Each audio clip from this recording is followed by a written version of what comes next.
தமிழ்நாடு வந்து ஸ்போர்ட்ஸுக்கு இன்னைக்கு கடந்த வாரம் தான் நீங்க பார்த்திருப்பீங்க. ஒன்றிய அரசு நம்ம தமிழ்நாட்டை வந்து மேக்சிமம் ஊக்கமளிக்கும் மாநிலமா அறிவித்திருக்கு. அதற்கு தமிழ்நாடு முதலமைச்சர் அவர்களும் யூத் வெல்ஃபேர் மற்றும் ஸ்பெஷல் ப்ரோக்ராம் இனிஷியேட்டிவ் அமைச்சர் அவர்களுக்கு நான் நன்றி கூற கடமைப்பட்டுள்ளேன். ஏனென்றால் இந்த 3 மைதானங்கள் ஒரு காலத்தில் கார்பரேஷனில் இருந்தால் கூட நம்மளோட நேரு ஸ்டேடியமா இருக்கட்டும், மேயர் ராதாகிருஷ்ணன் ஸ்டேடியமா இருக்கட்டும், பல்வேறு டென்னிஸ் ஸ்டேடியம் SDIT ஸ்டேடியமா இருக்கட்டும், அதே மாதிரி உலக ஒலிம்பியாட் தமிழ்நாட்டில் நடந்தது. அதே மாதிரி ஏஷியன் ஹாக்கி கேம்ஸ் தமிழ்நாட்டில் இந்த இடத்துல தான் நடந்தது. அதே மாதிரி ஏஷியன் ஸ்குவாஷ் சாம்பியன்ஷிப் தமிழ்நாட்டில் தான் நடந்தது. இப்போ கேலோ இந்தியா 23-24 ஆண்டுக்கான கேலோ இந்தியா வெற்றிகரமாக தமிழ்நாட்டில் தான் நடந்தது. நேற்றைய தினம் WTA சேலஞ்சர் டோர்னமெண்ட் இங்கே தான் நடந்து முடிந்திருக்கு.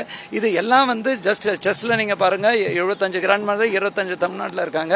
2 பேர் கேண்டிடேட்ஸ் டோர்னமெண்ட், குகேஷா இருக்கட்டும் இல்லையா நம்ம மதிப்புக்குரிய பிரக்னானந்தா, அவங்க இளம் வயதில் வரக்கூடிய வாய்ப்பு அளிக்கும் வகையில் இந்த மாதிரி உள்ள ஊக்கமளிக்கும் செயல்களில் தமிழ்நாடு அரசோட பங்களிப்பும், அதே மாதிரி சென்னை மாநகராட்சியில் ஆல்மோஸ்ட் 853 கிரவுண்ட்ஸ் நாங்கள் வச்சிருக்கோம்.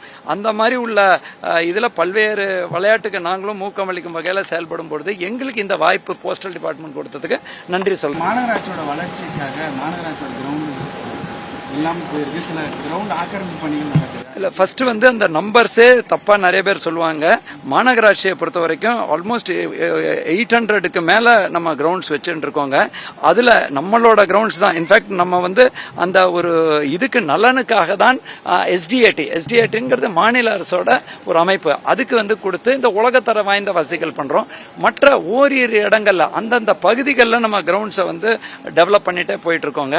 அந்த மாதிரி கிரவுண்ட்ஸை நம்ம டெவலப் பண்ணும்பொழுது உங்களுக்கு சில ஏரியால சவால்கள் வரும். இப்ப கூட நீங்க பாருங்க, கோபாலபுரம் கிரவுண்டு இல்ல எல்லா இடத்துலயும் நம்ம உலகத்தரம் வாய்ந்த வசதிகள் உருவாக்குறதுக்கு எண்ணத்துல தான் கவுன்சில் ரெசல்யூஷன்ஸ் இருக்கு. மாநில அரசும் அதுக்கு தேவையான உதவிகளும் பண்ணிட்டு இருக்காங்க. குறிப்பா திருவிக நகர் பொறுத்த வரைக்கும் அந்த கிரவுண்ட் இல்லைன்ற பிரச்சனை வந்துகிட்டே இருக்கு. மாநகராட்சிக்கு நிறைய முறை மனுக்கள் அளிச்சிருக்கு. அந்த மாதிரி ஏதாவது இடத்தில் ஆக்கிரமிப்பு செய்திருந்தால் அந்த ஆக்கிரமிப்புகள் அகற்றப்படுங்க. டோட்டலி நம்ம மாநகராட்சியில் 863 பார்க் இருக்குங்க. அது இல்லாம நம்ம வந்து 462 பிளே ஃபீல்ட்ஸ் இருக்கு. அந்த பிளே ஃபீல்ட்ஸ்ல 488 250 வந்து சில்ட்ரன் பிளே கிரவுண்ட், 238 வந்து பல வகையான வசதிகள் உள்ள பிளே கிரவுண்ட். அப்படி இருக்கும்போது ஓரிரு இடங்கள் இந்த சவால்கள் நீங்க சொல்லுங்க, ஏன் அதோட பல இடங்கள் கூட இருக்கலாம். அந்த சவால்களை முற்றிலும் ஒழிப்பதற்கு மாநகராட்சி நடவடிக்கை எடுத்து அந்த ஆக்கிரமிப்புகள் எடுத்து அதை மறுபடியும் விளையாட்டுக்கு